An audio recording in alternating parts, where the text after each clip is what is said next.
Dirties, bust their head. ODing on a beat, Narcan flow. Got my... We outside. We outside with it. That temperature's getting hot, we take it outside. You run your mouth up in this club, we take it outside. I got my killers with me, you won't make it outside. Outside, cause we outside. Before the COVID had the mask and we was outside. The Glock loaded, extra mag and it's outside. There's one west for that bag and we outside. We outside. I got the world in the palm of my hand. One west sleeve stretch, do it live on the gram. Had a whole world viewing.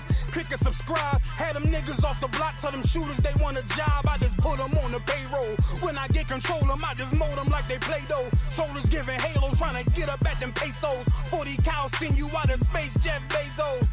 Jeff Bezos, leave you all boxed up. All cause my delivery, I be on that prime shit. Take you time to get with me. Got me like Vladimir, treat you like the Ukraine. Raid your little city, now you boating like Usain. Scope costs more than the rifle. I got new aim, fresh kick, spit with the blick. Not my shoe game. Used to have a dirty 30 tied to a shoestring. Now I got that Ruger 5 and 7. That's my boot thing. That temperature's getting hot, we take it outside. You run your mouth up in this club, we take it outside. I got my killers with me, you won't make it outside. Outside, cause we outside. Before the COVID had the mask and we was outside. The Glock loaded, extra mag and it's outside. There's one west for that bag and we outside. We outside. That temperature's getting hot, we take it outside. You run your mouth up in this club, we take it outside. I got my killers with me, you won't make it outside. Outside, cause we outside. Before the COVID had the mask and we was outside. The Glock loaded, extra mag and it's outside. There's one west for that bag and we outside. We outside.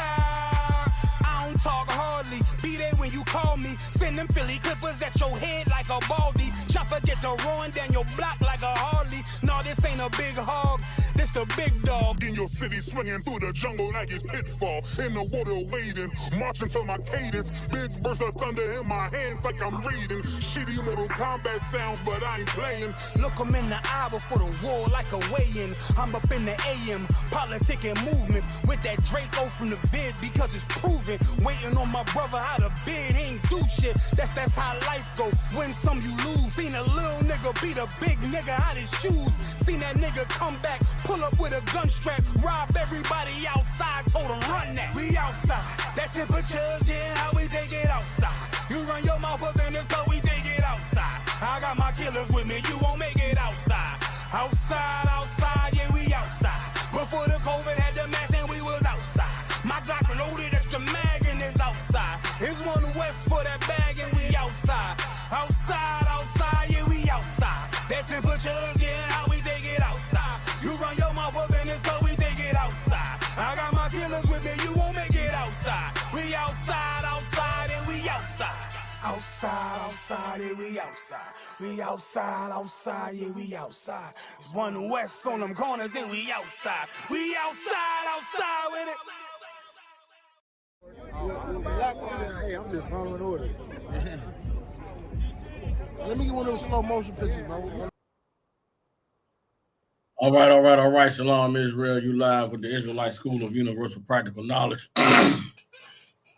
Priest and Captain Soccer War holding down the class live from Memphis, Tennessee. Every Tuesday, Wednesday, and Thursday, we have classes here in Memphis from 6 to 8 p.m. Central Standard Time. Since 1969, the Israelite School of Universal Practical Knowledge has been teaching so-called Blacks, Hispanics, and Native Indians the truth according to the Bible. What is the truth? The truth is that so-called Blacks, Hispanics, and Native Indians descend from the greatest people that have ever walked the face of the earth. The Bible identifies us as the lost 12 tribes of the nation of Israel.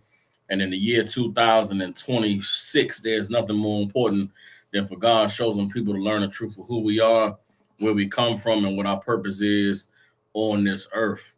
What we like to do with these classes is give brothers and sisters an opportunity to go inside of this Bible so we can learn the wisdom, knowledge, and understanding that the Most High is placed inside of this book so that we can come back to being the people that he called us to be and reclaim our righteous place on the earth as kings, priests, princesses, and daughters of Zion.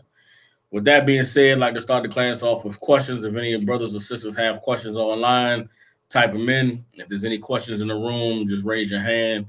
Teacher will call on you. And if there are no questions, then we'll go into the topic of tonight's class. What you see on the screen is a righteous authority. All right, a righteous authority. I want to say shalom, Yahweh Shema, Thabashim Yahushua, the sister Mana Ima out of Nashville. I want to say shalom, Yahweh Bashim Yahushua, Barakatah, Chris, the brother Chris Ben Israel, checking in from Mississippi. Chris Mead Ben Israel, checking in from Mississippi. Shalom, and Yahweh Shema, Thabashim Yahushua to sister from Louisiana, Officer Matabar's wife. You understand? The topic of tonight's class is kind of a carryover from last night's class. Yeah, last night we discussed the truth, the whole truth, and nothing but the truth. Really breaking down what it means to be in the truth and how important it is for brothers and sisters to dedicate their lives to following the path that our King Yahushua, who the world calls Jesus Christ, set before us. You understand? There is a righteous path that you can walk and a way that you can live your life, that you can please the Most High and gain access to the kingdom of heaven. For the men, gain a crown on your head when our King Yahushua returns. And it's really based on you coming into the truth, learning learning how Christ lived his life and obeyed the laws of the Most High, and dedicating yourself to doing the same. All right. The way by which we are going to gain access to that path and to that way is by following a righteous authority. And I started yesterday's class by talking about how the first scripture I pulled was in 1 Corinthians 11, where Paul said, "Be a follower of me as I am a follower of Christ." And that's why we are followers of Commander General Yohana in the ISUPK, because he's the man that the Lord gave the truth to. You understand? That he received in 1 West 125th Street and carried it so that in 2026 we can receive it and learn it and walk that path as well. And there's a lot of brothers and sisters that don't like that the Israelite School of Universal Practical Knowledge boasts itself as the authority of the Most High on the earth right now, to have the truth and to raise up priests and prophets to go out and show our people the way that we're supposed to be living. You understand? And the only reason why someone would have an issue with that in my book is if they believe that the Lord is with them, that they are the righteous authority on the earth, that they are the ones that the people should be following and listening to in order to walk that path of righteousness. But I don't find that when I look at other organizations, when I look at the other religions and Christianity, everybody believes that everyone can be in tune with God, that the Lord could be dealing with everybody, and you could have a personal relationship with Jesus Christ, and you could have a one-on-one walk with the Most High that is outside of any authority or any organization or any structure. And that's just not true according to the Bible. Today we're going to go into the Bible, and I'm going to show you that at any point in the history of man being on the earth, the Lord chose one man to deal with to be his authority on the earth. I'm going to show you how when the Lord established the nation of Israel, he chose one man to have authority over all the people. And that man chose to delegate and choose other men to be in charge. I'm going to show you how when the Lord established Saul to be the king on the earth, the Lord only dealt with Saul as far as being in charge and being a king until the Lord rose up David.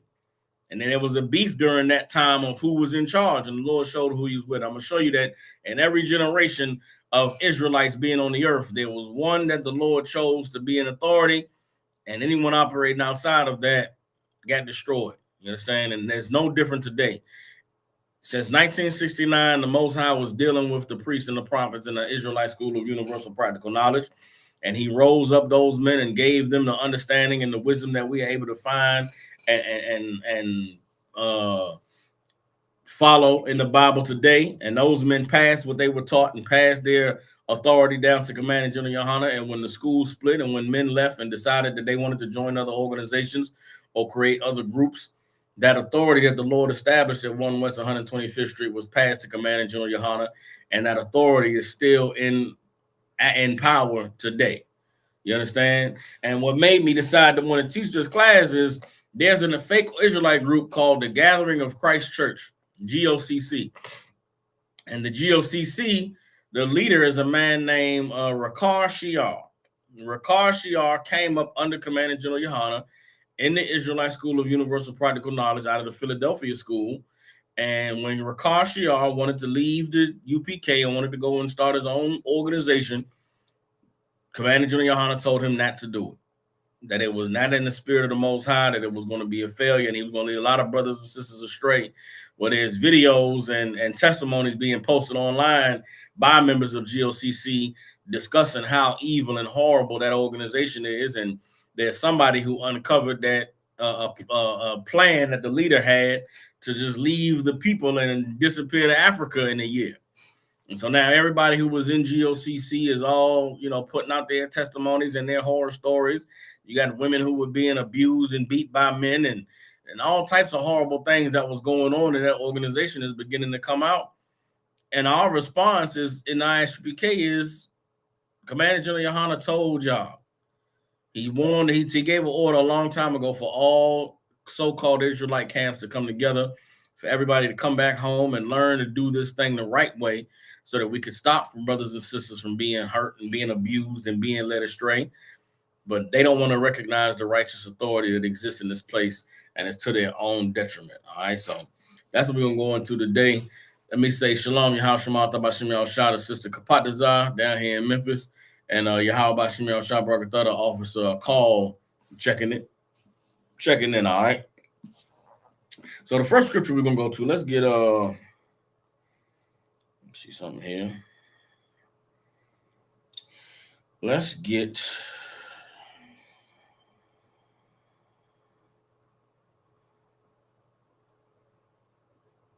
Proverbs chapter 29, verse 12. All right.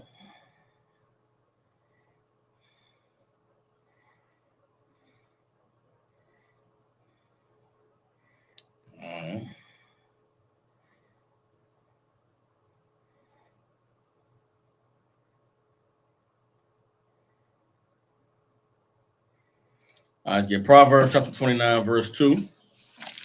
Go ahead and read it. Bear with me. All right.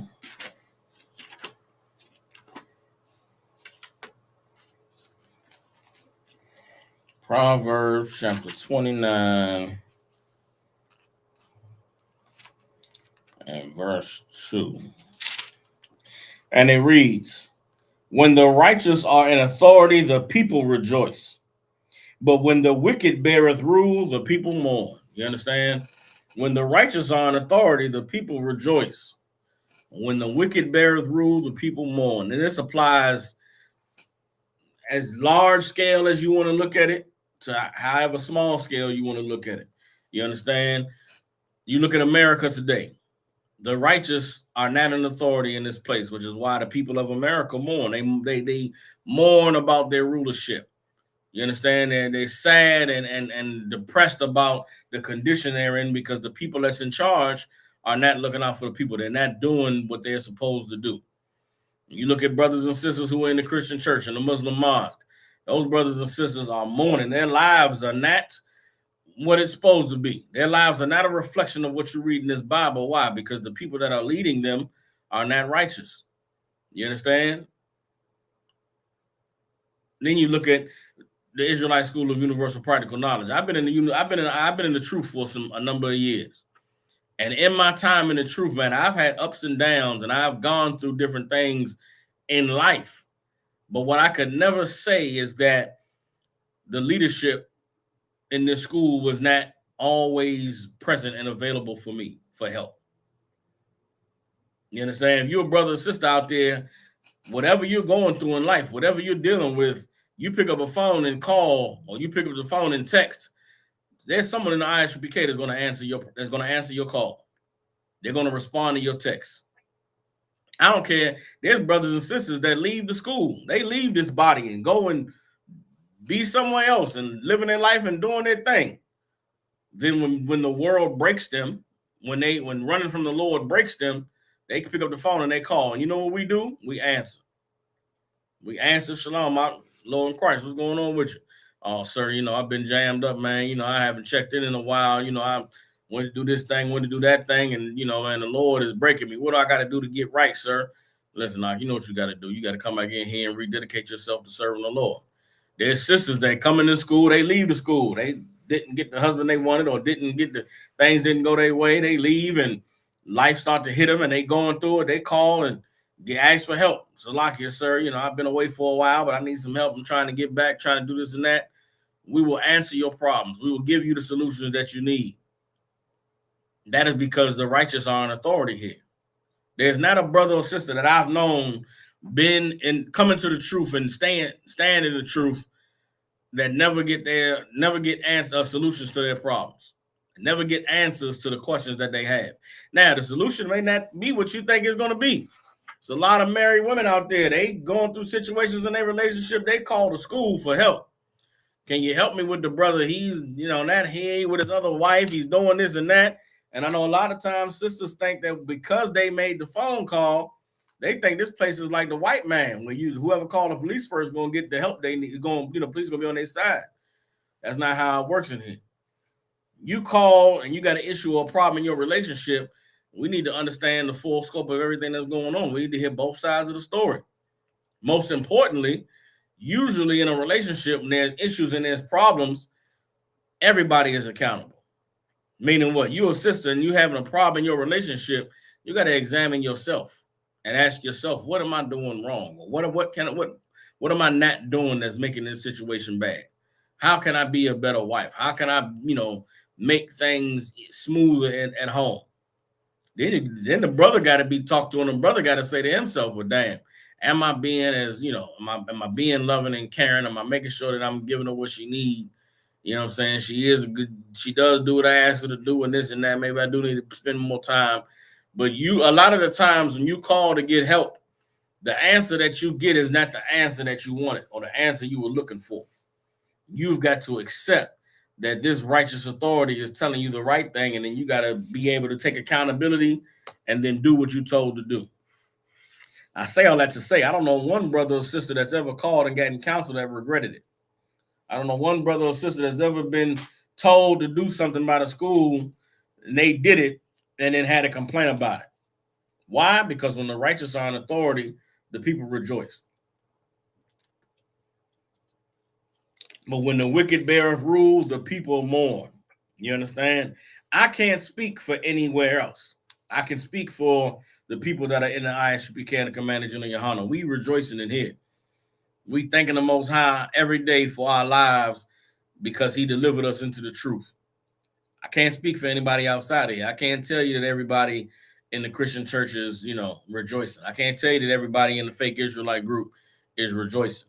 And like I said, the horror stories that we hear coming out of these groups that's not the Israelite School of UPK is the evidence that the Lord is dealing with us and not dealing with them.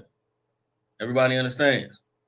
Now, is this just something I'm making up? Is it because I'm in the ISUPK that I say that this is the place where the righteous authority of the Lord is present? Am I biased in my sentiments? Well, let's go and get into the Bible and show you what the scripture says about how the Most High goes about establishing a hierarchy and a rulership in the nation of Israel. All right.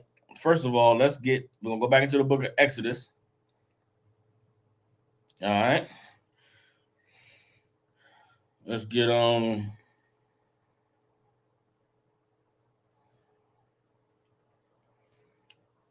on.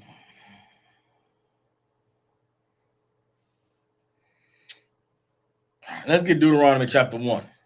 All right.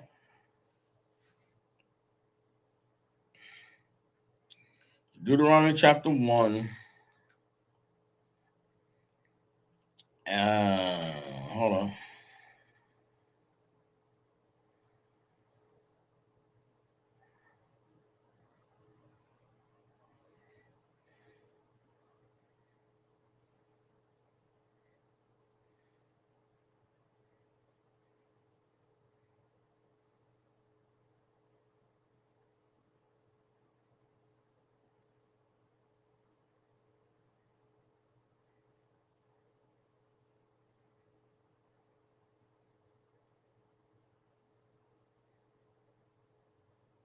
All right, get Deuteronomy. We're going to start at chapter 1, verse 12. All right. Deuteronomy chapter 1, verse 12. And we're going to read down to verse 18. All right. Deuteronomy chapter 1. Start at verse 12 on down to 18. All right. And this is going to the beginning of the Lord establishing his hierarchy of rulership among the children of Israel. All right. And then after we go to how the Lord established the hierarchy, then we're going to go to the people that challenged that authority that the Lord established and what happened with them. All right. So this is Deuteronomy chapter 1. We have verse 12.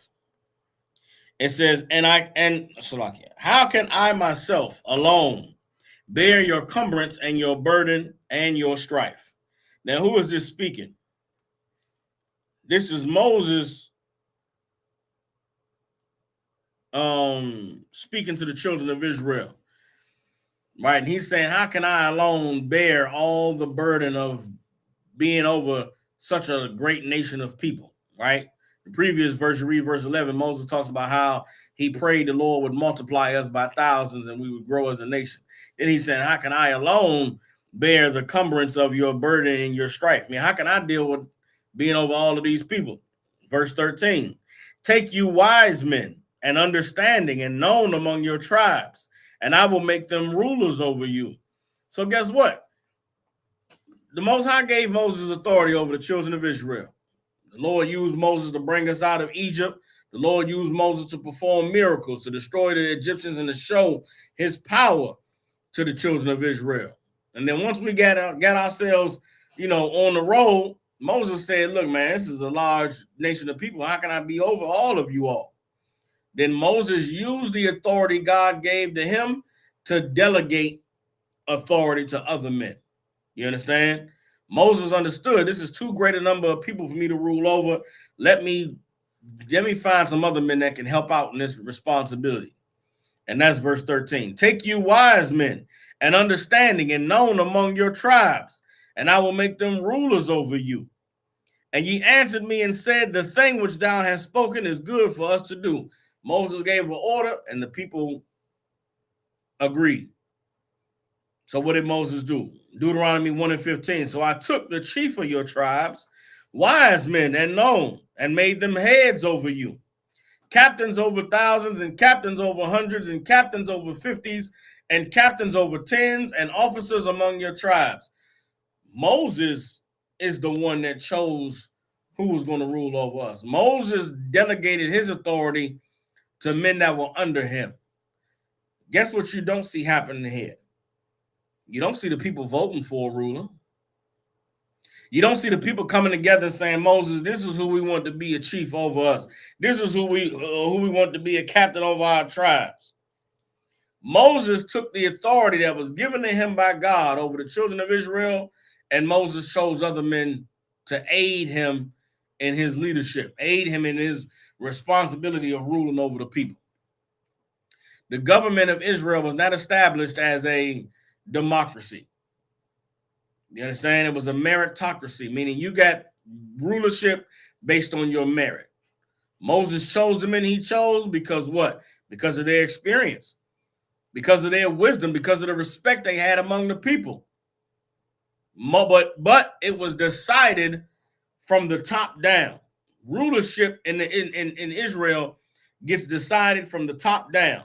It does not get decided from the bottom up. The people don't get to choose their ruler in Israel. The people don't get to decide who's going to be the one telling them what to do. The Lord chooses. And he started that choosing process with Moses. Let's keep reading. Deuteronomy 1:16. And I charged your judges at the time, saying, hear the causes between your brothers, and judge righteously between every man and his brother and the stranger that is with him. Moses gave the responsibility to these men to be over these people, man. Deal with their issues, hear their problems, and solve it. Make sure that any contention that come up between these brothers, that you're the one that settles it and squashes it. Where is that leadership in the Black and Hispanic community today? Where is the place where Black men can go to get their problems resolved? Where a man and a woman having a disagreement in their house can get help to end the disagreement without there being any bloodshed or without somebody being under threat of going to prison. That only exists in the Israelite school of UPK. You understand? I don't know where else on the planet there's a conflict resolution center for black people. Here in the ISUPK, guess what? We doing the job that Moses required be done. We handle situations and issues that arise here among brothers and sisters in the nation. There are schools in the ISUPK that's in gang riddled areas, right? There are situations that come up where them brothers have beefs and have issues in the street. They can't resolve it. They come to the ISUPK and say, listen, man, we need some mediation. We need somebody to squash this situation for us. And that's the work, that's the function that we perform in our community. And it's always been that way since Moses established it with the chiefs and the heads over the tribes. Who's in charge of deciding which men go where and have authority in which zone? Commanding General Yohana. Today, he's the one responsible for putting men in cities and telling them that they have charge over that city. I didn't wake up one day and say, I'm gonna go there, I'm gonna go to Memphis and build a school. You understand? I had to go and get counsel. I had to seek permission. I was told I had to go and do reconnaissance and I had to give a presentation and explain why it was expedient for me to leave Philadelphia, where I was greatly needed, to come to a place where there wasn't a school to build it up. I had to petition to get permission to come down here to Memphis to build this school up. And Commander General Yohana, with his authority, gave me the responsibility of coming down to the city and building up a school. Now, the fake Israelites, in the GOCC and the Sakari and the purple faggots, I should have said that word, the purple pigs, who decides who has authority over the people? Who's watching over the people? Who's handling the disagreements between brothers? We don't see it.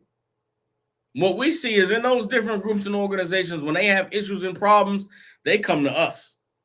You would not understand how many brothers' wives we've counseled in organizations that's not in the UPK. You would not believe how many, issues and problems we've resolved that never make it to the light of day because we are righteous men of God and we don't, spread people's business or cast rumors or any of that. We take our job very serious. You understand? And it's a job that was given, that was established all the way back in the days of Moses. The brother Akal had a question. He says, Salaki Cap, what do you say to someone who says that was back then in the Bible that don't apply today? I would tell them to show me where in the Bible that authority went away. Also, I would tell them the scripture says that the Most High never changes, man. Let me get that scripture for you, all right? The Most High does not change. What the ordinances that he established in ancient and what we're reading right now, that ordinance is still in place today. You understand? Let's get Malachi chapter 3, verse 6.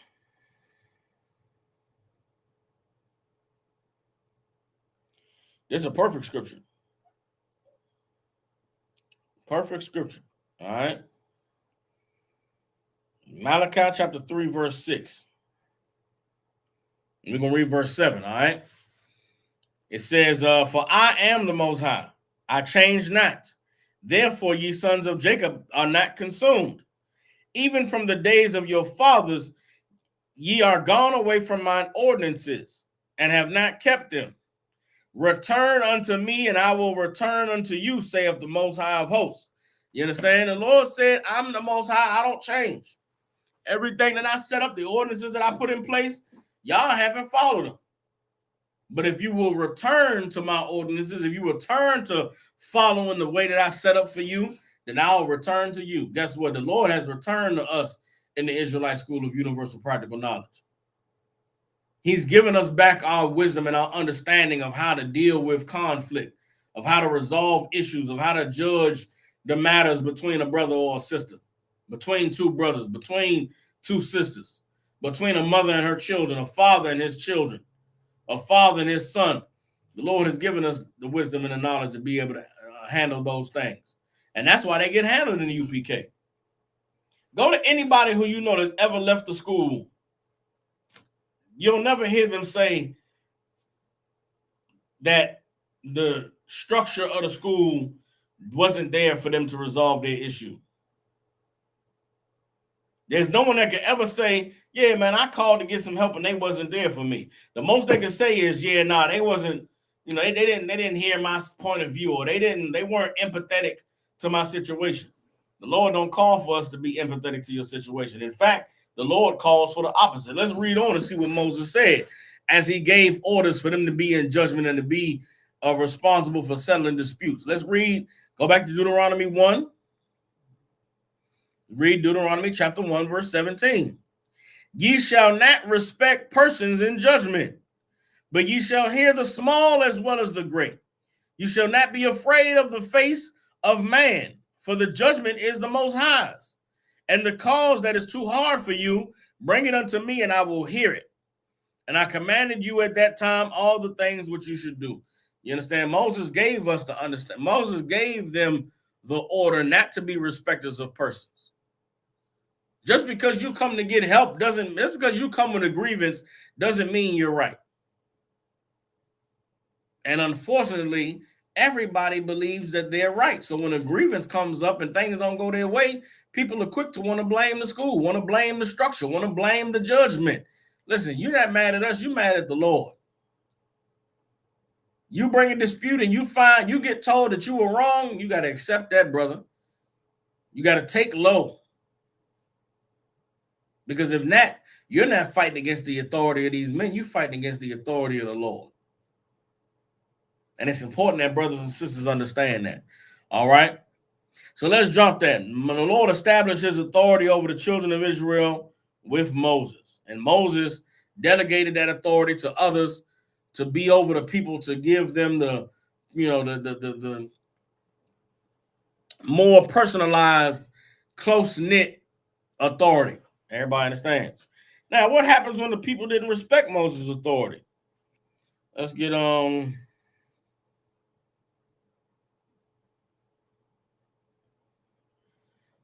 what happened when they came up against the authority of Moses. All right.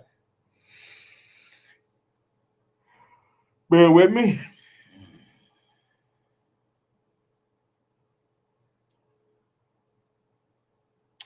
All right, let's go. This is Numbers chapter 16.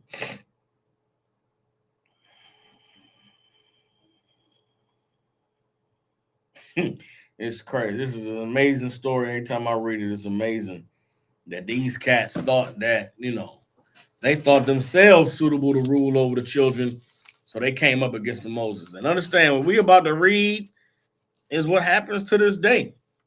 That's what's amazing for a call for what you asked the question. What if somebody says that this doesn't apply today? There is nothing in the Bible that occurred in ancient times that's not still occurring today.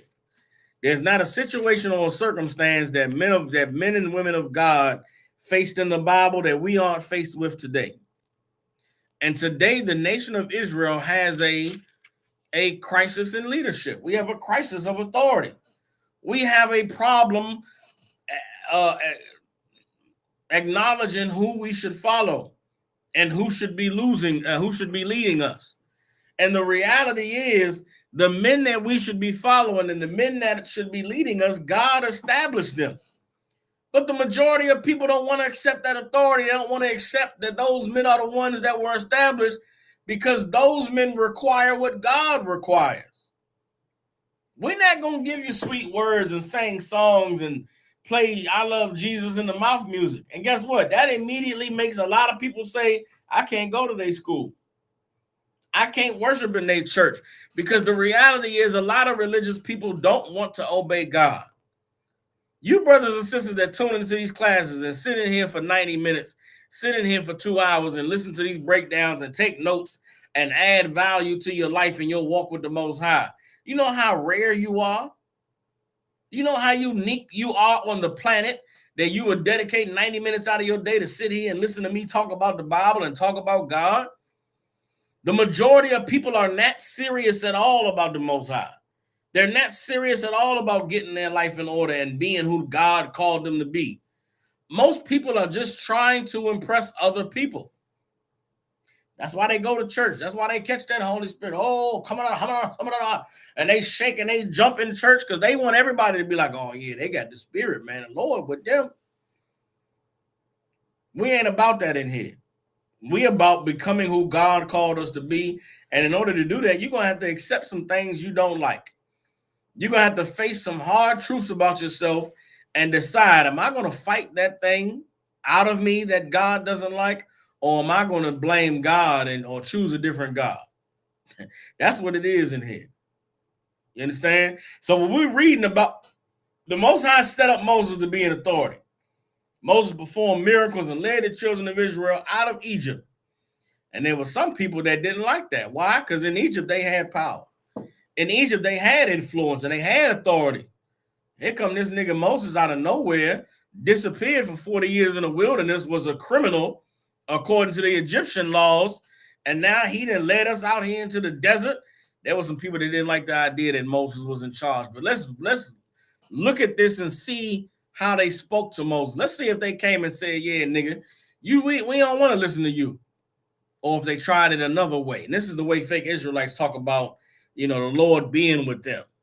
Moses was bold in his authority over the children of Israel. Moses didn't have to pretend or be friendly to nobody. He didn't have to care about nobody's feelings. Why? Because God chose him. But here's how somebody who the Lord didn't choose tries to present themselves so they could be over the people. Everybody understands?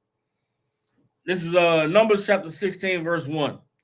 It says, now Korah, the son of Izhar, the son of Kohath, the son of Levi, and Dathan and Abiram, the sons of Eliab, and On, the son of Peleth, sons of Reuben, took men. So who are these men?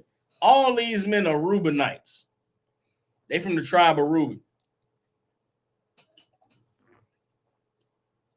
They see Moses, who was a Levite, came and delivered Israel out of Egypt.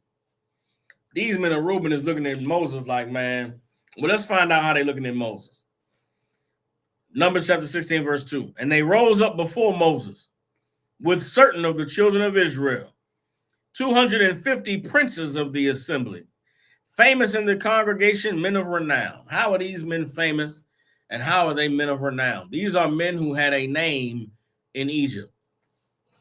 These are men who had a reputation in Egypt. These are men who were leaders in Egypt.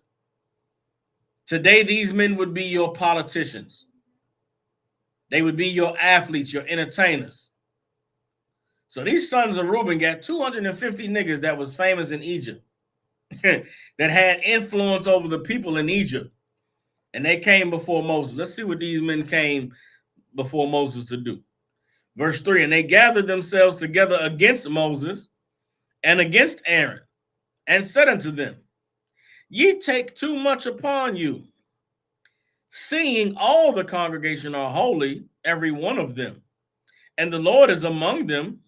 Wherefore then lift ye up yourselves above the congregation of the Lord. Now, is what these men said a true statement? Is what these men said right?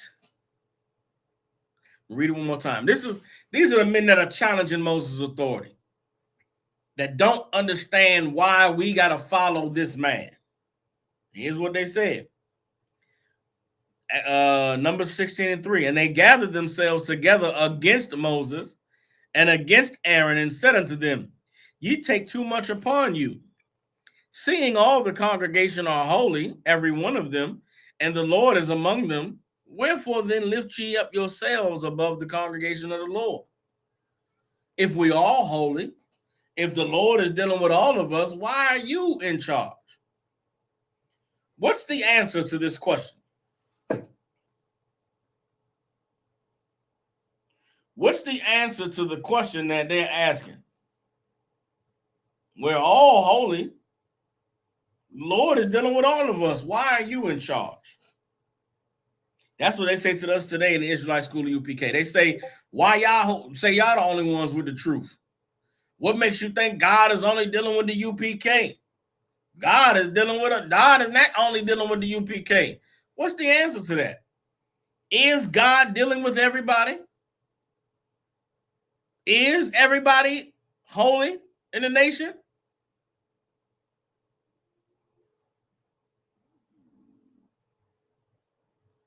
I'm asking y'all, is God still talking to you in your mind? Does the Lord, give you visions and the interpretation thereof? You read about these men in the Bible. The Lord came and spoke to Moses in the burning bush on the Mount Sinai, wrote the 10 Commandments on a tablet for Moses. Is the Lord doing that with any of y'all? Do you think the Lord is doing that with Rakashiar and the GOCC? Do y'all think that the Lord is with Nathaniel 7, talking to him in his ear to lead the Purple organization? No. The reality is, we're not, the congregation is not all holy. And the Lord is not dealing with all of them. You understand? I got some honest answers. A call said, La sir. Todd Cole said, we struggle to be. And that's an honest, honorable answer, Todd Cole. We're struggling to be holy. We're struggling for the Lord to be with us. But we are not on the same level as the rulers that the Lord is dealing with. I am not on the same level of Commander General Yohana. I'm not on the same level of General Muhammad and General Mayat. You understand? Now, does the Lord use us? Does the Lord give us discernment? And does the Lord use us to be able to counsel and mentor and to judge and to deal with different matters? Yes. But all of that is based on our willingness to accept the authority that is above us. You have to accept the authority that is above you if you are going to serve the Most High. None of us have a direct connection to the Most High. I showed you the Bible yesterday in 1 Corinthians 11:3 that the head of every man is Christ, and the head of every woman is the man, and the head of Christ is the Most High. Well, guess what? In the Israelite School of Universal Practical Knowledge, the head of every man in here is Christ, and Christ established there's someone I'm gonna put in charge. You obey him. You follow him. You cannot deal directly with the Most High without going through the authority that he has placed over you. Everybody understands? So this same thing that Dathan and Korah came out against Moses and said is what is being said today about the men that the Lord has chosen to be in authority. Let's not take my word for it. Let's keep reading. So let's see what Moses' response is to them saying what they said. Numbers 16:4. And when Moses heard it, he fell upon his face. And he spake unto Korah and unto all his company, saying, even tomorrow the Lord will show who are his and who is holy, and will cause them to come near unto him, even him whom he hath chosen will he cause to come near unto him. Moses said, no sweat. Well, actually, Moses fell on his face. Why would Moses fall on his face? This story is particularly,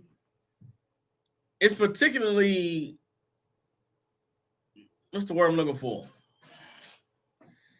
Okay, there's something you got to understand in order to be able to get the visual of what's taking place here. First thing, let me show you this. This is another thing that the Most High established, right? This is everybody. People think that the Lord is dealing with every one of them individually. Let me show y'all what the Lord said to Moses.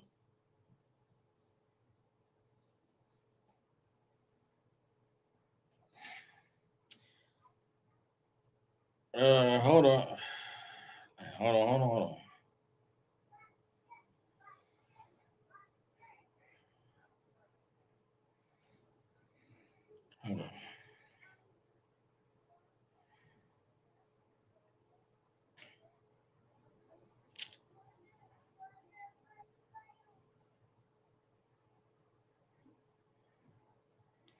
Hold on.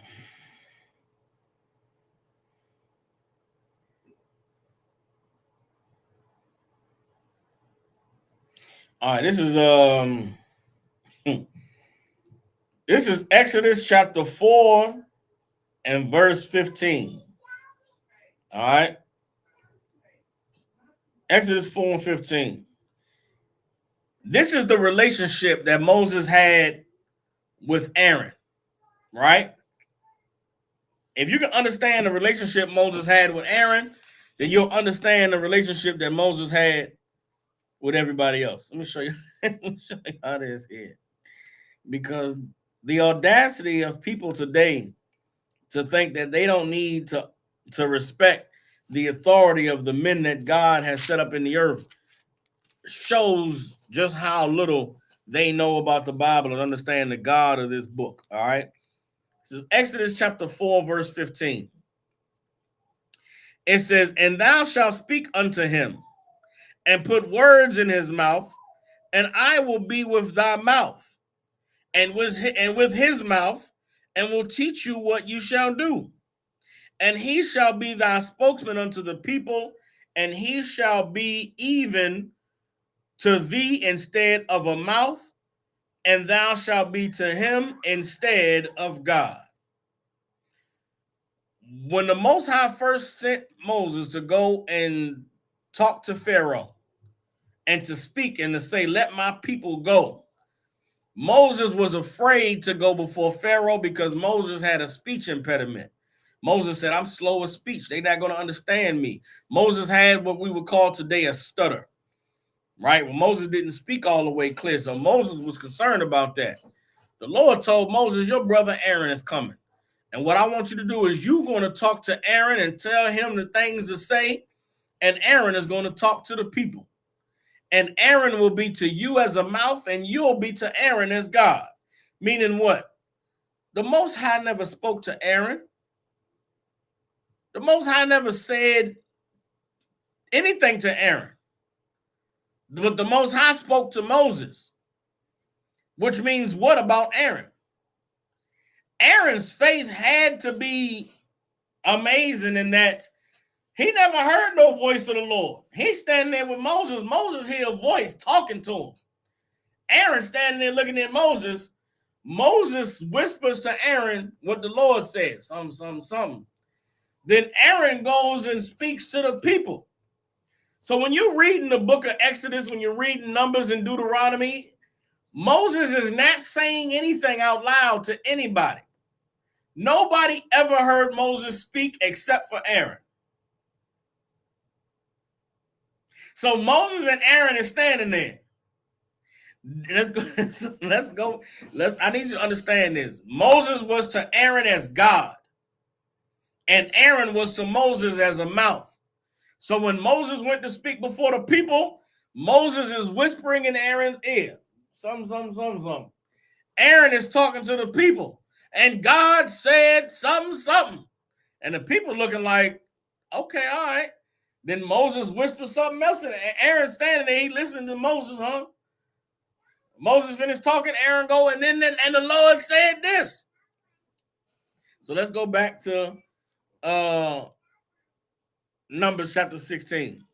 Because when you understand that, the visual that you'll get from Dathan and Korah and them running up on Moses, it's funny. It's funny. I like to teach these classes in a way that you can understand the Bible from a practical sense. I want you to be able to really visualize and see what's going on. Dathan and Korah and these 250 men come before Moses and Aaron. And they say what they say. Moses, y'all, the Lord is with all of us. The whole congregation is holy. Why do y'all have to be the only ones in charge? Numbers chapter 16, verse 4. And when Moses heard it, he fell upon his face. So they standing in there. Who's with Moses? Moses is with Aaron. Because Moses is never not with Aaron. They come up to Moses and Aaron. They say what they say. They finish speaking. Moses dropped to the ground, face to the ground. I'm sure everybody looked like, what the hell is going on? Moses jumped to his face to the ground out of fear of what God was going to do to these niggas. Because Moses understood this is not a plea for them to help. This is not them saying, "Oh, Moses, let us help y'all take off some of this burden." Moses understands what the brother Chris Taylor said. They want power. They don't want to follow Moses. They want to be in power too. Moses drops to the ground out of fear. And then guess what? Aaron had to drop down too so that he could hear what Moses had to say. They finished talking. Moses dropped down, his face to the ground. Everybody looking around. Aaron stoops down and gets on his hands and knees to Moses to hear what Moses got to say. Moses whispers to Aaron. Aaron rises up and says, let's read verse 5. And he spake unto Korah and unto all his company, saying, even tomorrow the Lord will show who are his, and who is holy, and will cause him to come near unto him, even him whom he has chosen will he cause to come near unto him. Take you censers, Korah, and all his company, and put fire therein, and put incense in them before the Lord tomorrow. And it shall be that the man whom the Lord does choose, he shall be holy. Ye take too much upon you, ye sons of Levi. You understand?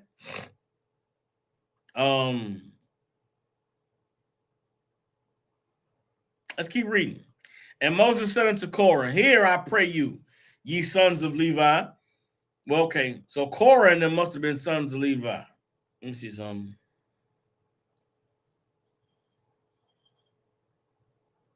Okay.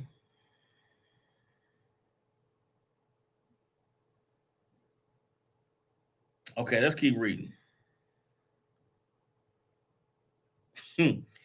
I'm trying not to read this whole thing down. Hold up.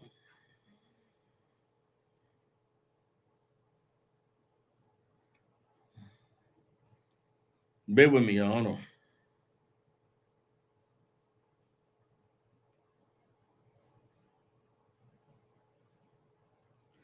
I gotta read it so we can get this. I gotta read it so we can get the context. All right. Moses drops to his face and says, listen, y'all take you censers and come before the Lord tomorrow. The Lord gonna show you who he's with. The Lord gonna show you who's holy, right? So let's go back. This is Numbers 16 and 6. All right, this do take you censers, Korah and all his company, and put fire therein and put incense in them before the Lord tomorrow. And it shall be that the man whom the Lord does choose, he shall be holy. Meaning what? The Lord gonna show you who's holy. It ain't everybody. It ain't the whole nation. It ain't all the princes that the Lord is dealing with. The Lord gonna show you who is holy, who's the one he's dealing with. You understand? Ye take too much upon you, ye sons of Levi. And Moses said unto Korah, hear, I pray you, ye sons of Levi, seemeth it but a small thing unto you, that the God of Israel has separated you from the congregation of Israel, to bring you near to himself, to do the service of the tabernacle of the Lord, and to stand before the congregation to minister unto them.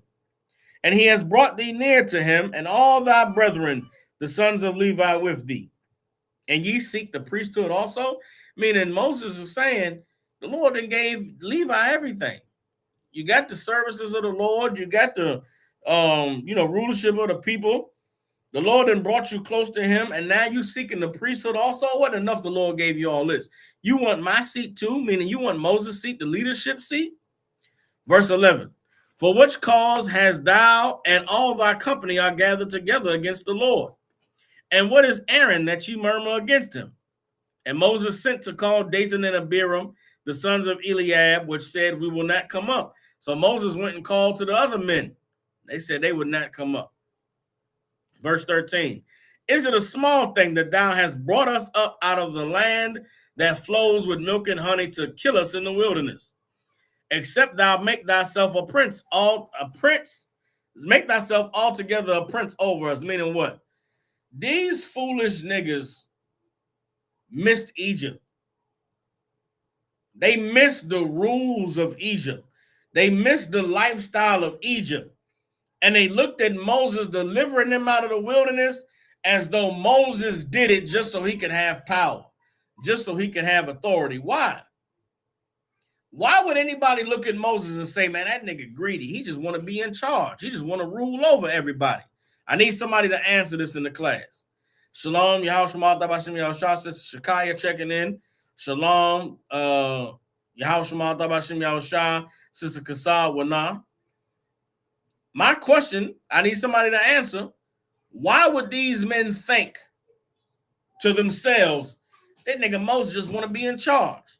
That nigga Moses brought us out of Egypt, the land that flowed with milk and honey, just so he could rule over us in this wilderness. He just wanted to be in charge. Why would somebody think that about Moses?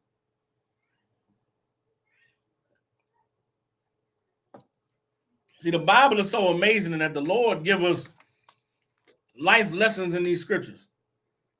You can draw on real life by understanding this story between Moses and these niggas that came up against him in the wilderness right now.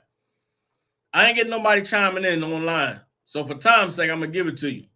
They were projecting onto Moses what they thought in their own minds. In their minds, they wanted to be in charge. They wanted to rule over the people. So because they had intentions of doing anything to be in charge, that's how they looked at Moses. It's the same way today. Fake Israelites want power so bad. They want the people to follow them so bad. They want honor and glory and to have a name that's important, that they look at Commander General Yohana like that's what he wants. Commander General Yohana will tell you he did not want this burden. He did not scheme his way into his position. He didn't, lie his way into his rank. All he did was be a good soldier. All he did was follow orders. All Commander General Yohana did was obey the men that were above him. And through the passage of time and the process of time, he arrived at being the highest ranking man in the school. The men who did not do what Commander General Yohana did, who did not follow orders, who did not do what they were told to do, the rank never failed to them. But because they are greedy, because they are selfish, because they are power hungry, they project that onto Commander General Yohana. They say, oh, he just want to be in charge. He just want to rule over men. They project it on us in the lower ranks. Oh, y'all niggas just want to rule over somebody. Y'all just want to tell brothers what to do. You think having rank is about telling a man what to do? You don't know the ISUPK. Having rank is about having responsibility. These men in this school have phones that never cut off. Why? Because I can get a call at any time. And when that call comes through, I have to answer. When that message comes through, I have to respond. Why? Because the lives of these brothers and sisters depend on my ability to be able to answer their needs. That's what rank is about. That's what Moses' job was about. These niggas thought Moses made himself a prince. Moses didn't make himself a prince. The Lord rose Moses up and made him in authority. Moses didn't even want to go talk to Pharaoh. The Lord made him do it. You understand? That's where we are today. It's the men that aren't looking for power, they're the ones that get it. The men that don't have a desire to just want to rule over people and tell them what to do, that's who the Lord chooses to get raised up and to be in charge. These niggas came up against Moses and were absolutely evil for. Let's go back to the scripture. This is Numbers chapter 16, verse 14. Moreover, thou hast not brought us into a land that flows with milk and honey, or given us inheritance of fields and vineyards. Wilt thou put out the eyes of these men? We will not come up. They were scared of Moses, that Moses was going to kill them. Why? Because that's what they would have done. They would have killed the men that came up against them. That's why they thought Moses was going to kill them. You understand? Apostle Paul said because they want to be in charge. Brother Chris Taylor said because they used to be in the light, he made them feel small. Absolutely, They did not like not being in charge. They didn't like being told what to do, which is what a lot of men today feel. A lot of brothers will never come into ISUPK. Why? Oh, man, they strict over there, man. They like the military, man. They tell you what to do. Nigga, don't you know that's what you need in your life? Don't you know that's how you're going to make it into the kingdom, is if somebody is telling you what to do? Because if you just do what you want to do all goddamn day, you'll never serve the Lord. If you do what you want to do all day, what happens when you are tricked by your flesh? Who holds you accountable? Who disciplines you? That's the problem right now, is brothers don't want nobody to discipline them. Brothers don't want nobody that they got to check in with once a week so he can examine their spirit and ask them what's going on and see what they've been up to. Brothers don't want to have a man watching over them. That's what we do in here in ISUPK. I got my rank because I watch over men. I watch over sisters. I know when you're going through something and you don't want to talk about it. And guess what? I'm not going to ask you about it neither. I'm just going to say, is everything Tawab? And you'll say, yeah, everything is good. I say, you sure you good to go? Yeah, I'm perfect over here. No problem. Lord be with you. I'm not going to force you to do anything. But you know that I know that I know. You understand? I said that wrong. You know that I know that you know that I know. You ain't got to say it. The Lord will show it to me. But it's not my job to go and pursue solving your problems. You got to want your problem solved. I just make sure you check in. That's all. Make sure you check in, see how you doing. Everything good? Okay, no sweat. If you need anything, let me know. I'm here for you. But so many brothers don't even want to do that. You want to know why brothers don't want nobody over them? Because they can't stop getting high long enough to make a phone call. There's brothers that can't check in once a week because they got to get high every day. They can't stop getting high for, 30 minutes to make a phone call to sound sober. And trust me, you call me high, I'm going to know it. You call me drunk, I'm going to know it. You text me all the time and I never hear your voice. I know why. It's okay. Lord be with you. But there's too many brothers and sisters that don't want real authority in their life. They don't want the Lord in their business, which is foolish, though, because the Lord in your business anyway. Don't you know he see everything? What are you hiding from? What kind of a deviant person are you that you don't want to check in with men? You don't want men scrutinizing your life. Nigga, don't you know God sees everything you're doing? You don't want to check in with me because you think I'm gonna be all in your business. Nigga, God is in your business. Who are you fooling? Who are you pulling a fast one over on? Real men and women that desire to serve the Lord don't mind righteous men watching over them. They recognize that these righteous men are watching over me to help me, to keep me in order, to check me when I'm wrong, to correct me when I'm doing something I ain't supposed to do, so that God doesn't have to correct you. If you're in the truth or you're not in the truth, if you don't have nobody in your life to tell you, hey, man, you better slow down or you better stop what you're doing, the Lord going to have to be the one to tell you. The Lord going to have to be the one to do it. And trust me, that is not what any of us want. The best thing you could hope for is to have righteous men of God ruling over you so the Lord ain't got to deal with you. But too many brothers and sisters don't want that. They're not willing to, look for that. They want to think that they can do what they want to do and God going to be with them. That's not how it works.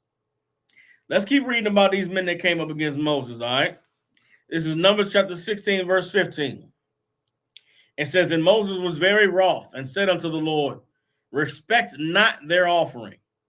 I have not taken one ass from them, neither have I hurt one of them. And Moses said unto Korah, before thou and all thy company, before the Lord, thou and they and Aaron on tomorrow. And Aaron tomorrow. Hold up. Hold on. So let's drop that. Let's go. We'll drop down to Numbers 16 and 28. So Moses gave him the instructions. Y'all come out tomorrow, have your censers, put your incense in there. The Lord going to show you who he's with, who's holy and who he chose to lead the people, right? Numbers chapter 16, verse 28. And Moses said, hereby ye shall know that the Lord has sent me to do all these works, for I have not done them of my own hand, of my own mind. If these men die the common death of all men, or if they be visited after the visitation of all men, then the Lord has not sent me. But if the Lord make a new thing, and the earth open her mouth and swallow them up with all that appertain unto them, and they go down quick into the pit, then ye shall understand that these men have provoked the Most High. And it came to pass, as he had made an end of speaking all these words, that the ground clave asunder that was under them, and the earth opened her mouth and swallowed them up, and their houses, and all the men that appertained unto Korah, and all their goods. They and all that appertained to them went down alive into the pit, and the earth closed upon them, and they perished from among the congregation. And all Israel that were round about them fled at the cry of them, for they said, lest the earth swallow us up also. And there came out a fire from the Lord and consumed the 250 men that offered incense. And the Lord spake unto Moses, saying, Speak unto Eleazar, the son of Aaron the priest, that he take up the censers out of the burning, and scatter thou the fire yonder, for they are hallowed. The censers of these sinners against their own souls, let them make them broad plates for a covering of the altar, for they offered them before the Lord, therefore they are hallowed. And they shall be a sign unto the children of Israel. Look, the Lord opened up the ground and swallowed these niggas and then closed the ground back up. This is not an earthquake. This is not people falling in quicksand. This is some crazy, crazy stuff the Lord did. Why? To establish the authority of Moses. They came against Moses, the earth. This is the earth, right? The men on the earth. The earth opened up. The men got swallowed. Oh, they all fall into the pit. Oh, they houses, they families, wives, donkeys, horses, cattle, clothes, and everything fall in the pit. Oh, they screaming. Then the earth closed back up. So shit crazy. It's like an earthquake, but the earth split into a big pit. The people fell in the pit that was against Moses. Then the earth closed back up like nothing happened. Then the 250 princes that were holding censers, fire came out of heaven and burnt them niggas up. And nothing was left but they burning bodies and the censers. After the earth swallowed them men up and the censers burnt the rest of them, Moses said, Eleazar, go get those censers out. They holy to the Lord. Nobody's ever going to carry those censers again. You're going to go get those and you're going to put them in front of the ark. You're going to remember that these are the men that came up against Moses. The Lord does not entertain multiple rulers. The Lord does not entertain several authorities over the children of Israel. There's one man the Lord chooses, and that's who he deals with. Everybody else got to go through that man. Was it in it? Now, I'm for time's sake, I'm not going to be able to go through all these scriptures. But I want you to think of David and Saul. Saul was made king over Israel, and Saul was the king until Saul did something that disobeyed the Lord. Saul disobeyed Samuel. Matter of fact, let me show you where the Lord took the kingdom from Saul. Let's get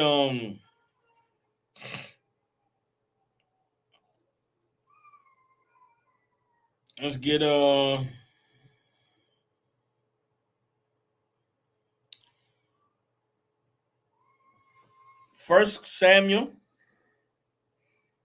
Hold on.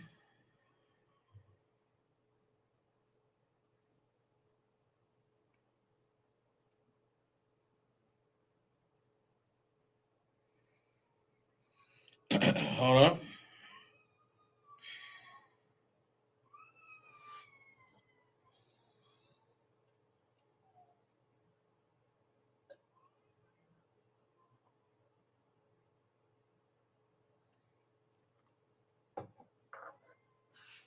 Hold on.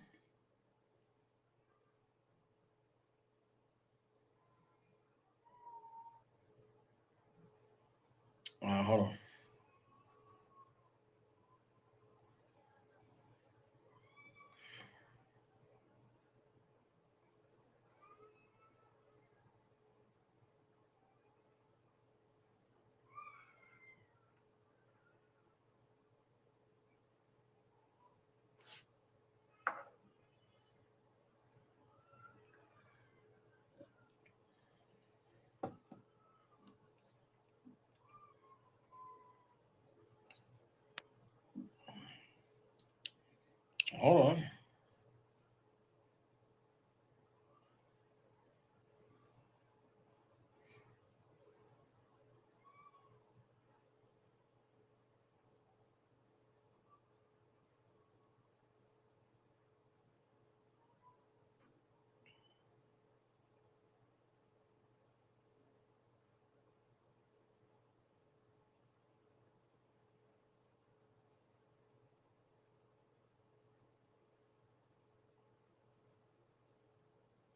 Damn, this is rough. All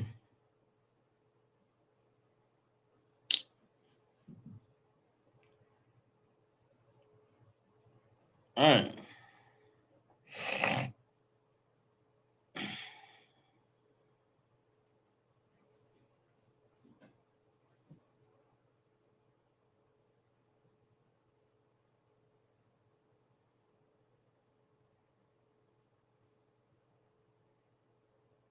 It's cold as hell.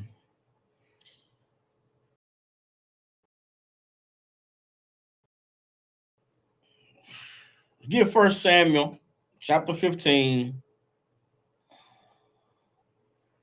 First Samuel 15 and 28.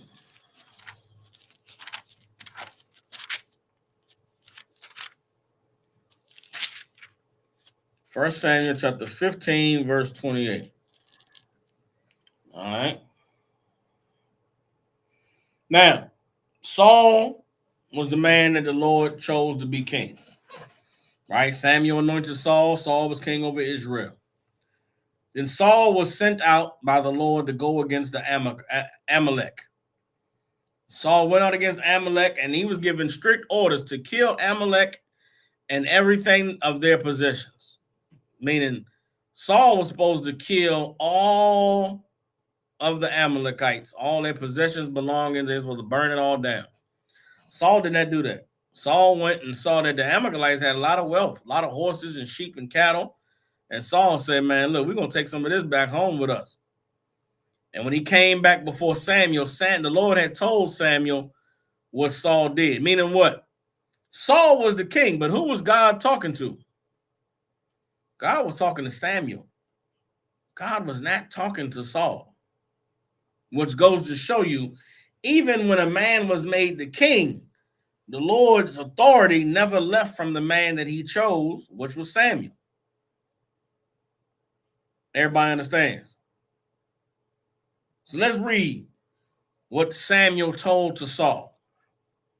It's 1 Samuel chapter 15, verse 28.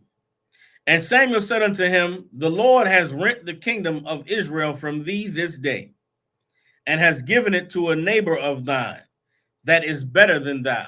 So Saul was told on this day, the Lord has taken the kingdom from you and has given it to a neighbor that is better than you.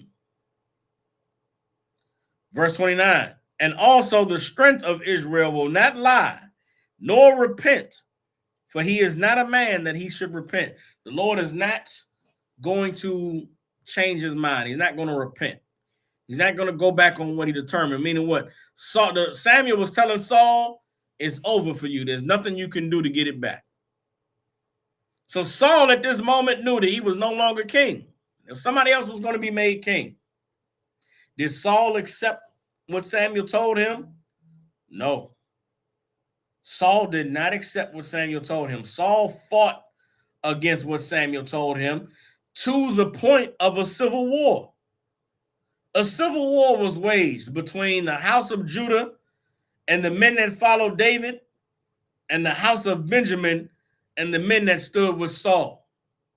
Didn't need to be a civil war between those two houses, though, because Saul knew, I'm not the king no more. The Lord don't want me ruling over the people.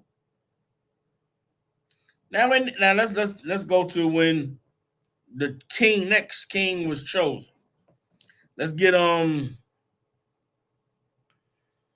on.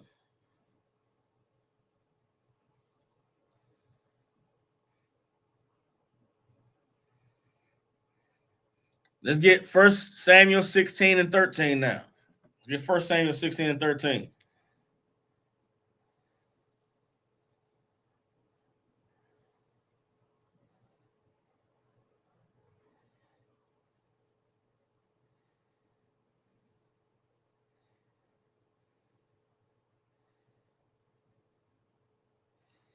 All right, this is 1 Samuel chapter 16, verse 13.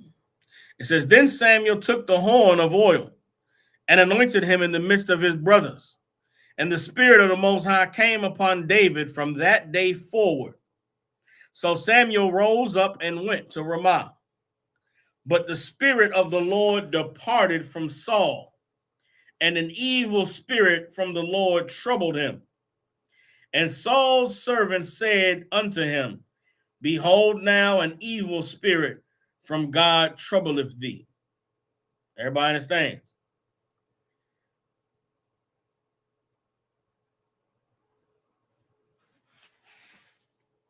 Not only did God tell Saul he wasn't going to be king no more, when Samuel anointed David to be king, everyone knew when the Lord's spirit left from off of Saul and when the evil spirit came on to Saul.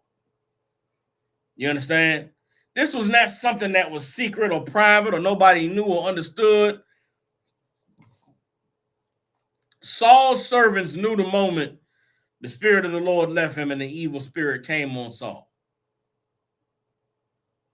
And if they knew it and Saul knew it, then there was no need for there to be a civil war. There was no need for there to be a battle fought. For countless lives to be lost, all because Saul wanted to be stubborn. All because Saul would not accept that he disobeyed the Lord and was no longer fit to be king. I don't need to go through any more of this story. Everybody knows what happens in the end, right? David kills Goliath. David is triumphed and praised by Israel. David serves Saul and is there in his home with him for many years. And when David rises up to become king, Saul understands this is the man the Lord chose to replace me, but does not want to accept it. And they fight a war, bloody war. In the end, Saul loses his life. David is anointed king, right? Then David had many sons, but there was only one son that was chosen to rule after David, and that was Solomon. You understand? Solomon was chosen to be the king after David. Solomon's brothers didn't like it. They tried to rise up against him, tried to fight against him. Solomon had them brothers put to death because the Lord was with Solomon.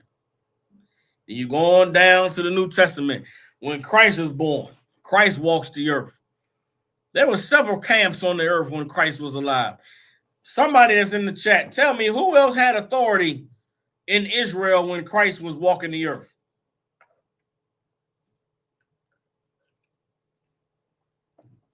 Let's not even go his whole life. When Christ came on the scene and began preaching, what were the camps that were operational in Israel during the time when Christ started teaching?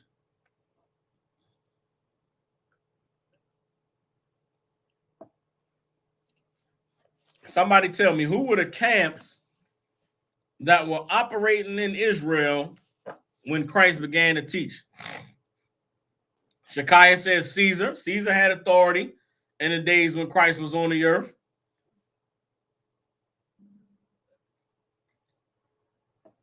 John the Baptist had a camp. John the Baptist had disciples. He had followers. So you got the Romans with their rulership.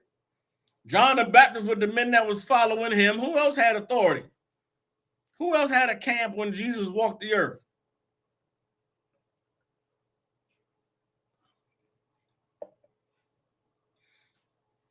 Todd Cole and the Cost upon said the Pharisees. Correct. That's four. That's three right there. Caesar and the Romans, John the Baptist, the Sadducees, the Pharisees. That's four right there. Then you got Christ and his men. They out there teaching. All these men got authority, right? Is God with all of them? Was the Lord with Caesar and the Romans? Was the Lord with John the Baptist? Was the Lord with the Pharisees and Sadducees? Hell, was the Lord with Jesus Christ? All these people vying for power, vying for authority. All of these people teaching and preaching and saying, follow us, follow our way. Who was God with? God was only with one. The Lord never was with everybody. The Lord was with Christ. How do we know that the Lord was with Christ? How do we know that the Lord was with Christ? Because Christ performed miracles. Christ raised the dead, and Christ taught the truth. Repent, for the kingdom of heaven is at hand. You understand? Now, even though the Most High was with Christ, he still used everybody to show that he was with Christ. The Lord used John the Baptist to show everybody that he was with Christ because John the Baptist questioned Christ. John the Baptist said, damn, is this the man that we was waiting for, or is there somebody else? God came out of the sky and a dove landed on Jesus' head to show John the Baptist, this the man that I sent. Why would John doubt and ask Christ, are you really the one that is supposed to be coming? Because John's faith was not that strong. You understand? The Sadducees and Pharisees, God was with them to show them, if we leave this man alone, he gonna take our everything. He gonna take the people. The Romans gonna come take our seat. We can't leave this man alone. The Lord was with the Pharisees and Sadducees, and that's why they plotted to kill Christ. The Lord was working with Pontius Pilate. Pontius Pilate wasn't sure what to do about Jesus. God gave his wife a nightmare the night before he decided what to do with Jesus. The Lord was working through all of these men to show them he's the one. That's the man I chose. That's the man whose authority I gave. Everybody should follow him. Who listened to the Lord? Nobody. Nobody listened to the Lord. Did the Lord still do what he wanted to do, though? Did the Lord still use Christ? Absolutely. Christ died, lost his life, and then rose again and appeared before his disciples in a new body and told them, man, it's me. I'm him. The Lord, I told y'all that the Lord was going to destroy this body and I'll be back in 3 days, and I came. You understand? Christ told Peter, before the night is over, you're going to deny me 3 times. Peter said, nah, Lord, never that. I'm a soldier, man. I'm down with you. I'm a ride for you. They came and snatched Christ up. Peter denied that nigga 3 times. Then he heard the rooster crow, and Peter looked up like, damn, the Lord was with that nigga, man. That's what strengthened Peter after Christ died, was Christ telling Peter, you're going to betray me. And Peter saying, nigga, never that. I'll die first. It was the betraying Christ that made Peter realize, damn, the Lord was with him. Then what did the Lord do? Christ said to Peter, you the rock on which I'm going to build my church. After Christ died, did the disciples challenge Peter's authority? Did anybody say, Peter, why should you be the one in charge? Nah, man. All of the disciples followed Peter. In Acts, the 3rd chapter, when all the people came together and laid all their goods at the feet of the prophets or the feet of the disciples, Peter was the one that was responsible for deciding what needed to be done.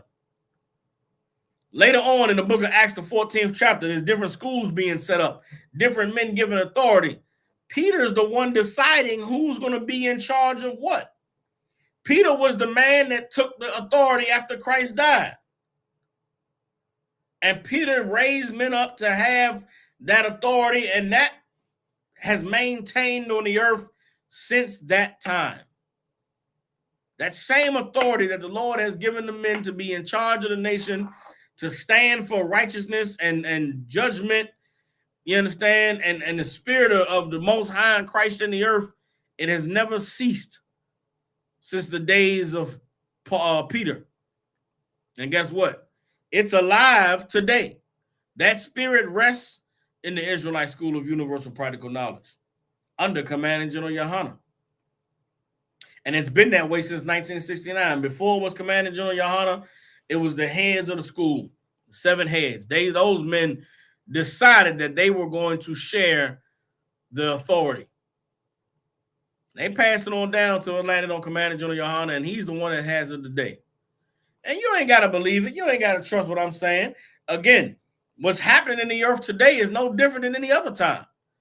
ISUPK, we say we the ones with the truth. We the ones with the home of the truth. The spirit of Christ dwells here. We the only men on the earth that's doing everything that the Lord said to do, that break this Bible down the way it needs to be broken down, and to show our people who we are, show you who the oppressor is, show you who these other nations are. Anybody got any to it? I don't know who else has the answers to all of the questions that people ask in the Bible but us. But yeah, we rough around the edges, man. We niggas from the streets. We talk like how we talk. We look like how we look. We have multiple wives and we drink, and you know, we live our lives. So yeah, there's a reason why a lot of people wouldn't want to follow us. But guess what? The Lord don't choose who you gonna be comfortable with following. The Lord chooses the men that you're gonna look at and say those niggas are crazy.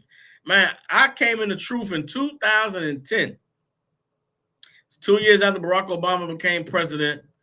You know, we living in a post-racial America, man. Everything is good and America's getting better. And black president, I remember coming into the truth. We was teaching in downtown DC on 7th and H.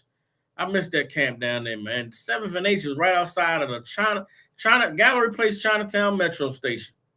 It was busy in the middle of the afternoon on a Friday. We go out there and blaze, man. Blaze, the white man is the devil. Barack Obama's an African. Black people that are Africans. And I remember them people thought we was crazy, man. Say, yeah, y'all niggas crazy, man. Get a job. Talking about the white man, the devil. White man ain't doing nothing. Here we are. Some odd years later, I can imagine what that camp is like in 2026. We ain't so crazy no more. The things that we saying ain't so foreign anymore. With the Epstein list and Donald Trump being president, they trying to revoke the 14th Amendment. They trying to go back to, you know, the days of being able to just disappear people into the damn prisons and in the hell. We in the time now where God's people need righteous authority. God's people need to know who has the answers. Who should we be following? Who's going to lead us out of this hell? And the answer is Commander General Yohana in the Israelite School of Universal Practical Knowledge. You understand? And this rulership ain't going to apply, you know, on a meaning this. Black people are looking for somebody on TV to lead them when we need to be looking for somebody in our community to lead us. Black people want somebody that's famous that they can say, yeah, that's who I follow. When who you need to be following is that nigga that's in the ghetto that nobody knows about. But because of our oppressor and because of the lifestyle and the culture of America, we want to look at somebody that everybody looks to, when that's never how the Lord has dealt with leadership. Christ, when he walked the earth, was a nigga nobody would pay attention to. He was a nigga nobody would have acknowledged if he wasn't performing the miracles and teaching those things he was teaching, but he wasn't the cat that everybody wanted to follow. He wasn't rich and had money and dressed in gay clothing. So he was not the choice of the people, but he was the choice of the Lord. Well, in 2026, the righteous authority of the children of Israel rests in the Israelite School of Universal Practical Knowledge under Commander General Yohana, and it's been that way since 1969. And with that, we the Israelite School of Universal Practical Knowledge out of 1 West 125th Street in Harlem, New York. Since 1969, the Israelite School of Universal Practical Knowledge has been teaching so-called Blacks, Hispanics, and Native Indians the truth according to the Bible. What is the truth? The truth is that so-called Blacks, Hispanics, and Native Indians descend from the greatest people that have ever walked the face of the earth. The Bible identifies us as the lost 12 tribes of the nation of Israel. And in the year 2026, there's nothing more important than for God's chosen people to learn the truth of who we are, where we come from, and what our purpose is on this earth. All you brothers and sisters out there, pay your tithes. You understand? 10% of any penny of any increase the Lord gives you. It's supposed to come into the school. That's how we fund being able to go out and teach and do community outreach and make sure that our brothers and sisters hear this word. You understand? April 4th in Houston, Texas is the Lord's Passover. You read in Leviticus, the 23rd chapter, the Lord commanded that the children of Israel come together to keep the Passover once a year. We do that in the ISUPK, and it's for all you brothers and sisters that's learning the truth. You need to be there. August 4th, we in Houston, Texas for the Lord's Passover. Go to isupk.com to pay your Passover fees and to make your arrangements for making it down there. For all you brothers and sisters, some of you all are new in the school, new coming into the truth. reach out to your camp leader to find out what you need to do to make sure that you're present for the Passover in Houston this year. Y'all got, man, please like and share these classes when they go up. You know what I'm saying? Spread the word. Let brothers and sisters know the priests and prophets of the Most High is in Memphis, Tennessee, in your city and state where you may be checking in from. You understand? Make sure everybody's aware of what it is that we teaching and what's being brought out in these classes. And with that, you got family, loved ones, people you care about in the Memphis, Tennessee, and surrounding areas. Get them in contact with the ISUPK, man. With that, Priest and Captain Soccer War. I'll see y'all tomorrow for class. Shalom.